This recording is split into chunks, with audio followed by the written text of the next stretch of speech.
Muito obrigado, Sr. Presidente, senhores e senhores deputados. Havia uma lenda que dizia que o rei Midas, onde tocava latão, transformava em ouro. Parece que há forças políticas, quando tocam nas coisas, transformam-nas, mas não é em ouro. É no pior latão que pode ser concebido. É o caso desta lei. O Partido Socialista pediu, através de resolução, que não chegou a ser votada, que houvesse uma lei quadro para os reguladores. Pediu, essa lei não chegou a ser votada porque o Governo, e bem, antecipou-se e apresentou aqui uma lei. Nós estávamos à espera que fosse uma lei que fosse a constituição das entidades reguladoras. Fundamentalmente uma lei vocacionada para a economia, porque o que se trata aqui é a regulação económica. E por isso, hoje, quando vi a figura do Sr. Secretário de Estado, que é sempre, obviamente, bem-vindo a esta Assembleia, mas a defender esta lei, fiquei logo imediatamente preocupado, ou melhor, entendi então qual era o sentido último da lei. É que esta lei é uma lei puramente regulamentar e não uma lei quadro. O que é que nós esperávamos de uma lei quadro? Primeiro, que definisse o tipo de entidade reguladora e o tipo de regulação. O que é que isto quer dizer? Tipo de entidade reguladora. Todas as entidades que fazem regulação, os institutos públicos que fazem regulação, como o Infarmed, também devem ser abrangidos. Se forem, qual é o seu grau de dependência do Governo? São questões que têm que ser esclarecidas.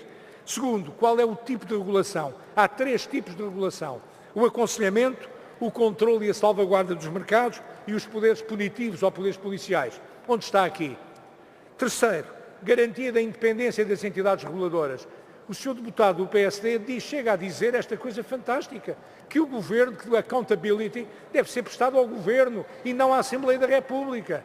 Quer dizer, já o que se passa é que esta lei quadro não defende nem define, não é essa autonomia.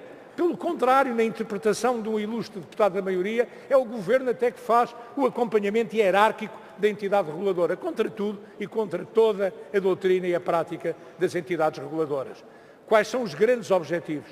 Primeiro, fazer, como eu dizia, uma constituição das entidades reguladoras que pudesse conviver com as várias políticas que os diversos governos têm em relação à macroeconomia. Governos com maior intervenção económica ou com menor intervenção económica tinham na lei quadro sempre uma boa convivência, não era necessário alterar essa lei quadro. Em segundo lugar, autonomia e independência das entidades. Como é que a consegue? Autonomia orçamental. Em segundo lugar, em termos de nomeação dos responsáveis. Nomeação dos responsáveis pelo Governo, não estamos fora, mas então a Assembleia da República não se limitar a dar parecer, mas dar parecer favorável, porque isso é que garante, obviamente, a autonomia e independência das entidades reguladoras. E depois, em relação à fiscalização, quem é que pode fazer a fiscalização? A Assembleia da República. Não há nenhuma outra entidade que possa fazer a fiscalização, a não ser a Assembleia da República. Terceiro ponto, os recursos hierárquicos ou graciosos das decisões da entidade reguladora. Vamos continuar a admiti-los, como acontece na entidade da concorrência, quando foi o caso das concentrações, ou, pelo contrário, vamos eliminar para dar ainda maior autonomia? É uma questão que deve e tem de ser discutida.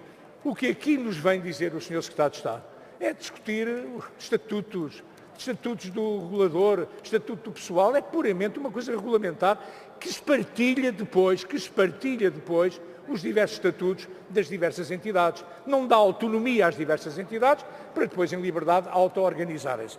Por isso, esta lei, com toda a franqueza, é uma lei, nós vamos abster-nos nesta lei, mas vamos abster-nos com uma pergunta muito clara ao Governo e à maioria. Se estão disponíveis para, em sede de especialidade, nós podemos introduzir as alterações necessárias para mudar o rumo desta lei.